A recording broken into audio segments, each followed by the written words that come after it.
நண்பர்கள் அனைவருக்கும் வணக்கம். நிஃப்டி ஃபியூச்சருக்கான டுமாரோ பிரிடிஷன்ஸ் என்ன அப்படிங்கிறத பார்ப்போம். நிஃப்டி ஃபியூச்சர்ல நம்ம ஃபர்ஸ்ட் அனலைஸ் பண்ணது டே டைம் ஃப்ரேம். டைம் ஃப்ரேமோட டெக்னிக்கல் சார்ட் அனாலிசிஸ்ல சப்போர்ட் ரெசிஸ்டன்ஸ் எங்கெங்க இருக்கு? ட்ரெண்ட் என்ன அப்படிங்கிறது. அதேபோல நெக்ஸ்ட் டார்கெட் ரேஞ்ச் என்னங்கிறதையும் நம்ம அனலைஸ் அதன் பிறகு இன்ட்ராடே செட்டப் என்னங்கிறத நம்ம இன்ட்ராடே டைம் ஃப்ரேம் அனாலிசிஸ்ல செக் பண்ணுவோம். ஃபர்ஸ்ட் பார்த்தீங்கன்னா, டே சார்ட்ல வந்து நம்ம பார்க்க வேண்டியது நெக்ஸ்ட் டார்கெட்டா மார்க்கெட் வந்து எங்க போக வாய்ப்புகள் இருக்கு? ஏன் அப்படின்னு பார்த்தீங்கன்னா, ட்ரெண்ட் வந்து கன்டின்யூ ஆச்சுன்னா, எது வரைக்கும் போக வாய்ப்பு இருக்குன்னு நமக்கு தெரியணும். அது பார்த்தீங்கன்னா, நெக்ஸ்ட் டார்கெட்டா மார்க்கெட் வந்து 25,500லேருந்து 25,600க்குள்ள இந்த ரேஞ்ச் வரைக்கும் போறதுக்கு சான்சஸ் இருக்கு. இப்போ மார்க்கெட் வந்து பை ட்ரெண்ட வந்து இனிஷியேட் பண்ணியிருக்கு. பை ட்ரெண்ட் இனிஷியேட் பண்ணது ஃபெயில்ட் ஆகாம இருந்தால் ஞாபகம் வச்சுக்கோங்க. ரீசன் இருக்கு நான் சொல்றது. ஸோ பிரைஸ் ஆக்ஷன் பார்த்தீங்கன்னா, மார்க்கெட்ல பிரேக் அவுட் இருக்கு. நடந்துட்டு ஸ்ட்ராங்கஸ்ட்டா க்ளோஸ் வைக்கல. பட் இங்க பார்த்தீங்கன்னா, பிரைஸ் ஆக்ஷன் வந்து பிரேக் அவுட் நடந்திருக்கு. அதாவது கிட்டத்தட்ட பார்த்தீங்கன்னா, மார்க்கெட் வந்து ட்ரெண்ட சேஞ்ச் பண்ணிட்டு, இப்போ அகைன் மார்க்கெட் வந்து பை ட்ரெண்டுக்கு சாதகமாக பிரைஸ் ஆக்ஷன் வந்து ஃபேவரா வந்து பிரேக் ஆயிருக்கு. இந்த பிரேக் அவுட் வந்து இப்ப தான் நடந்திருக்கு. பட் இந்த பிரேக் அவுட் வந்து சஸ்டெயின் ஆகணும். இப்ப சஸ்டெயின் ஆச்சுன்னா, உங்களுக்கு நெக்ஸ்ட் லெவல்ல மார்க்கெட் எங்க போக வாய்ப்புகள் இருக்குன்னா, கிட்டத்தட்ட வந்து இந்த அம் ட்ரெண்ட் லைன்ல 25,500லேருந்து 25,600 ரேஞ்சுக்குள்ள மார்க்கெட் வந்து நெக்ஸ்ட் லெவலா வந்து போறதுக்கு சான்சஸ் இருக்கு. இது வந்து இந்த ட்ரெண்ட் வந்து ஃபெயில்ட் ஆகாம இருந்தால், ஒரு வேள நாளைக்கோ அல்லது பிட்வீன் இந்த ரேஞ்சில ஃபெயில்ட் ஆச்சுன்னா, அகைன் ஒரு புல் பேக் ஆகலாம். அந்த புல் பேக் எது வரைக்கும் வரலாம்?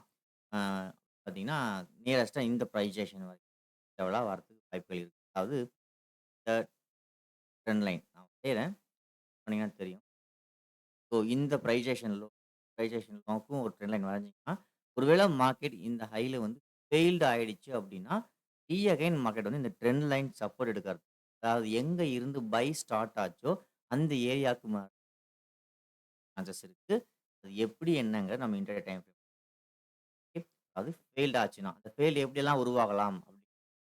இன்ட்ராடே டைம் ஃப்ரேம் ஸோ இப்ப வந்து மார்க்கெட் ட்ரெண்ட் சேஞ்ச் ஆயிடுச்சு. அதாவது டவுன் ட்ரெண்ட் இனிஷியேட் பண்ணுச்சு. பண்ணிட்டு இப்போ வந்து கிட்டத்தட்ட அகைன் பைக்கு சாதகமா நேத்து தான் ட்ரெண்ட வந்து அகைன் வந்து சாதகமா இந்த பிரேக் அவுட் சஸ்டெயின் ஆகணும். ஃபர்ஸ்ட் விஷயம். சஸ்டெயின் ஆனா மட்டும் தான் அகைன் பை ட்ரெண்ட் ஸ்டில்லும் 2 பை தான். ஒரு பைக்கு வந்து சாதகமா தான் பிரேக் அவுட் நடக்கும். ஸோ இது ட்ரெண்ட் கன்டின்யூ பண்ணணும்னா என்ன பண்ணலாம்? ஒருவேள ஃபெயில்ட் ஆச்சுன்னா, அதாவது இந்த பிரைஸ் ஆக்ஷன் ஹை இந்த ஹை இருக்கு இல்லைங்களா? ஹை ஃபெயில்ட் ஆயிடுச்சுன்னா மார்க்கெட் வந்து புல் பேக் அகைன் எங்க ஃபெயில் ஆச்சோ, அதாவது எங்க பை ஸ்டார்ட் ஆச்சோ, அந்த இடத்து வரைக்கும் வந்துட்டு புல் பேக் ஆயிட்டு ட்ரெண்ட கன்டின்யூ பண்ணலாம். ஓகேவா? பட் கொஞ்சம் கான்ஷியஸா இருக்கணும். என்ன அப்படின்னு பார்த்தீங்கன்னா, சப்போஸ் மார்க்கெட் டேஸ்ல இந்த பிரைஸேஷன் லோ அதாவது ட்ரெண்ட வந்து பிரேக் பண்ணி ஸோ இந்த ட்ரெண்ட் பிரேக் பண்ண பிரைஸேஷன் லோவ ஒருவேள மார்க்கெட் பிரேக் ஆயிடுச்சு. ஆகாம இருக்கு. சஸ்டெயின் ஆயிடுச்சு. ஆ ஒரு பிக் பியரிஷ் மூவ்‌க்கு பாசிபிலிட்டீஸ் இருக்கு. ஞாபகம் வச்சுக்கோங்க. இந்த ஹை ஃபெயில்ட் ஆனா தான் நான் சொல்றேன். அந்த ஃபெயில்ட் ஆனா ரீட்ரேஸ்மென்ட் இந்த ட்ரெண்ட் லைன் வரைக்கும் வரலாம். ங்களா? எங்க பை ஸ்டார்ட் ஆச்சோ அந்த இடத்து வரைக்கும் வரலாம். அப்படி ஒருவேள மார்க்கெட் வந்து ஆக முடியாம கன்டின்யூ பண்ண முடியாம இந்த பிரைஸேஷன் லோவ பிரேக் பண்ணி ஆயிடுச்சுன்னா, நல்ல ஒரு டவுன் மூவ் மார்க்கெட் போறதுக்கு பாசிபிலிட்டீஸ் இருக்கு. கொஞ்சம் கேர்ஃபுல்லா இருங்க. ஓகே. ஸோ ஒருவேளை இந்த பிரைஸேஷன் லோ பிரேக் அவுட் நடந்து ஃபெயில்ட் ஆகாம இருந்ததுன்னா, மார்க்கெட் 21,000 பாசிபிலிட்டீஸ். சரிங்களா? ஞாபகம் வச்சுக்கோங்க.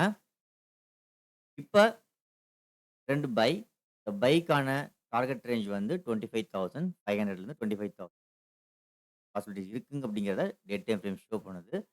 இப்போ இந்த பிரைஸேஷன் ஃபெயில்ட் ஆச்சுன்னா, எங்க வரலான்னு பார்த்தீங்கன்னா, இந்த ட்ரெண்ட் லைனுக்கு வரலாம். 1 சரிங்களா? கிளியரா புரியும்னு நெனைக்கிறேன். புரியலன்னா அகைன் சொல்றேன். பிரைஸேஷன் பிரேக் அவுட் ஃபெயில்ட் ஆகாம சஸ்டெயின் ஆயிடுச்சுன்னா, இங்கே கன்டினியூவா இந்த ரேஞ்ச் வரைக்கும் பாசிபிலிட்டீஸ் இருக்கு. First point. செகண்ட் ஒருவேள இந்த பிரைஸ் ஆக்ஷன் ஃபெயில்ட் ஆச்சு அப்டின்னா, இந்த ட்ரெண்ட் லைன வந்து மீட் பண்றதுக்கு பாசிபிலிட்டீஸ் இருக்கு. வந்துட்டு எங்க பை ஸ்டார்ட் ஆச்சோ, இங்க இருந்து பை புல் பேக் ஆயிட்டு போகுங்களா? 2 அடுத்தது ஒருவேள பிரைஸ் ஆக்ஷன் ஃபெயில்ட் ஆயிட்டு, வந்து இந்த ஏரியால சப்போர்ட் எடுக்க முடியாம, சப்போர்ட் எடுத்துட்டு சஸ்டெயின் ஆக முடியாம, இந்த பிரைஸ் ஆக்ஷன் லோ இந்த லோவ பிரேக் அவுட் ஆயி சஸ்டெயின் ஆ மார்க்கெட் வந்து டவுன் சைட்ல போகும். அப் டூ 21,200 வரைக்கும். பாப்போம். இன்ட்ராடே டைம் என்ன அப்படிங்கிறது. ஒருவேள உங்களுக்கு நான் சொல்றதுல ஏதாவது டவுட்ஸ் இருந்தாலும் கிளியரா கமெண்ட்ஸ் பண்ணுங்க. ட்ரை பண்றேன். என்ன ஒரு விஷயம்னா, நான் மார்க்கெட்ல என்ன நடக்குதோ அத தான் எக்ஸ்ப்ளைன் பண்றேன். நானா வந்து இமேஜின் பண்ணல, கிரியேட் பண்ணல. நடந்தா இந்த டைரக்ஷன்ல இதுவரைக்கும் போகலாம் அப்படிங்கிறத நான் வந்து எக்ஸ்ப்ளைன் பண்ணிட்டு இருக்கேன். பாப்போம்.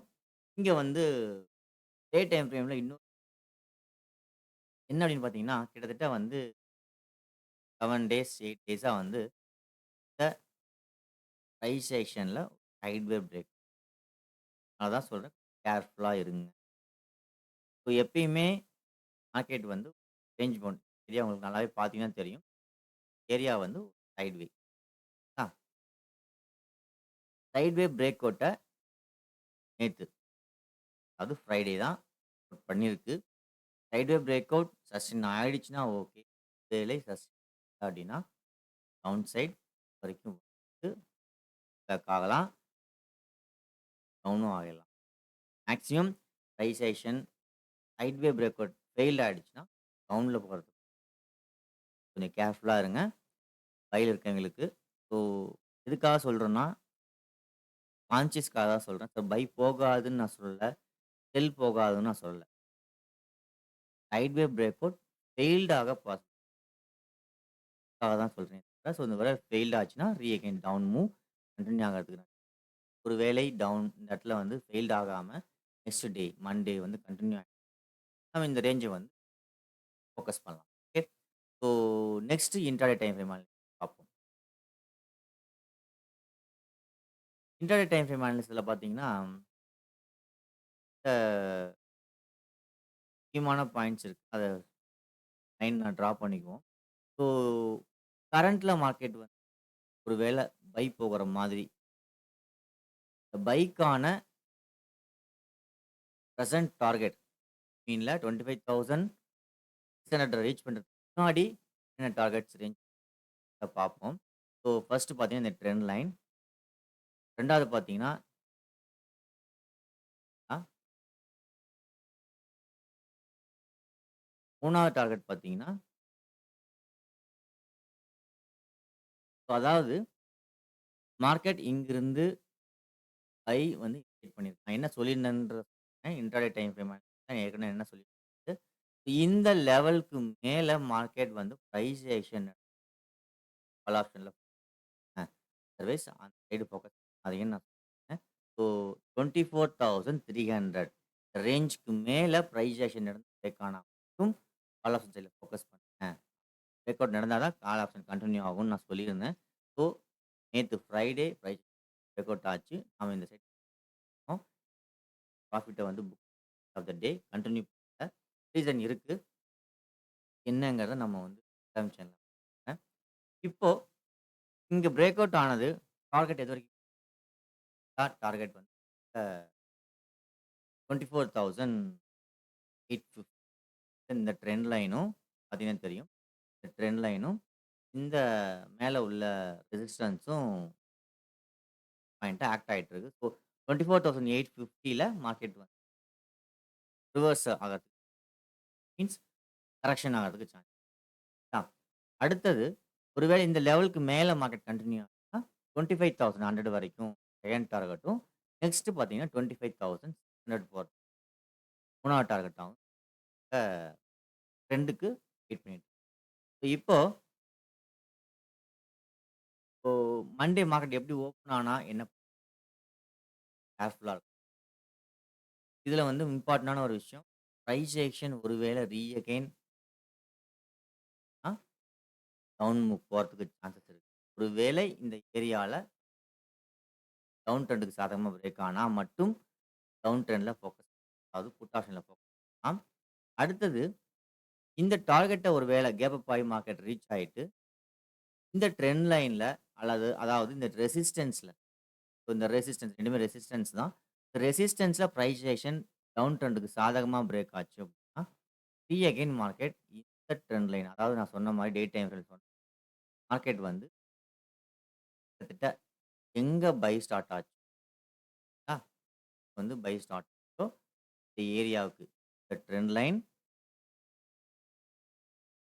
பிளஸ் பை ஸ்டார்ட் ஆன இடம் இந்த ரெசிஸ்டன்ஸ். ஸோ இந்த ரெசிஸ்டன்ஸ் ஜோன்ல ட்ரெண்ட் இருக்கு. ரெசிஸ்டன்ஸ் ஜோன்ல மார்க்கெட் ஒரு வேள டவுன் ட்ரெண்டுக்கு சாதகமா பிரைஸ் ஆக்ஷன் வந்து பிரேக் அவுட் ஆ அகைன் மார்க்கெட் வந்து கிட்டத்தட்ட வந்து 500 பாயிண்ட்ஸ் அப் ஆச்சு. ஸோ அந்த 500 பாயிண்ட்ஸ்க்கு மறுபடியும் மார்க்கெட் வரதுக்கு ஆ அதே போல ஒரு வேள மார்க்கெட் ரெசிஸ்டன்ஸ் மேல பிரைஸ் ஆக்ஷன் எடுத்து மேல பிரேக் அவுட் ஆச்சுன்னா 25,100 வரைக்கும் பாசிபிலிட்டீஸ் இருக்கு. செகண்ட் டார்கெட்டா. நெக்ஸ்ட் அதுக்கு பிறகு வந்து 5,600 போறது. ஸோ இதுதான் வந்து intraday trading setup Monday. So இப்ப நம்ம இங்க பார்க்கறது இந்த இடத்துல பிரைஸ் ஆக்ஷன் நடந்து பிரேக் அதாவது டவுன் சைட்ல ஃபோக்கஸ் பண்ணலாம். அல்லது இந்த ரெசிஸ்டன்ஸ்ல டவுன் சைட்ல பண்ணலாம். அப்படி இல்லாம மார்க்கெட் இங்க அகைன் பிரைஸ் ஆக்ஷன் பைக் சாதகமா பிரேக் ஸோ அல்லது இந்த ட்ரெண்ட் லைன்ல இருந்து பைக் சாதகமா பிரைஸ் டார்கெட் லெவலா ரேஞ்ச் வரைக்கும் கொண்டு பார்ப்போம். நாளைக்கு மார்க்கெட் என்ன மாதிரியான மூவ் ஓப்பன் நெக்ஸ்ட் கால்குலேஷன் பண்ண முடியும். ஸோ நாம ரெகுலரா என்ன பண்றோம்? என்ன ஃபோக்கஸ் பண்ணணும்னா, பாசிபிலிட்டீஸ் வந்து இந்த சப்போர்ட் ரெசிஸ்டன்ஸ்ல என்ன நடக்குது? ஆனால் ஒருவேளை இந்த ட்ரெண்ட் லைன்ல டவுன் ட்ரெண்டுக்கு சாதகமான பிரைஸேஷன் பிரேக் ஆயிடுச்சுன்னா, இந்த ட்ரெண்ட் லைனுக்கும் பை ஸ்டார்ட் ஆன கேர்ஃபுல்லா இருங்க. ஓகே. அதே போல வந்து புட் ஆப்ஷன்ல இருக்கவங்க, இந்த லைனுக்கு மேல பிரைஸேஷன் ஆயிடுச்சுன்னா கேர்ஃபுல்லா இருங்க. பார்ப்போம். உங்களோட டெக்னிக்கல் சார்ட் அனாலிசிஸ நீங்க பார்த்திருப்பீங்க. சொன்னது அத்தனை பாயிண்ட் ஆஃப் வியூல என்னோட நாலேட்ஜுக்கும், எக்ஸ்பீரியன்ஸ் ஷேர் பண்ணிக்கிறேன். நீங்க உங்களோட அனாலிசிஸ் ஓகே. ஸோ என்ன பொறுத்தவரைக்கும் நான் எனக்குன்னு ஒரு ட்ரேடிங் ஸ்டைலையும் ஸோ அதனால எனக்கு எந்த பிரச்சனையும் இல்ல. நான் எனக்கான ரூட்ல கரெக்ட்டா போயிட்டு நீங்க உங்களோட ட்ரேடிங் ஸ்டைல் என்ன? உங்களோட மனி மேனேஜ்மென்ட் என்ன? கன்சிடர் பண்ணிட்டு உங்களோட நாலேட்ஜையும் உங்களோட அனாலிசிஸ் ஓகே. Thank you.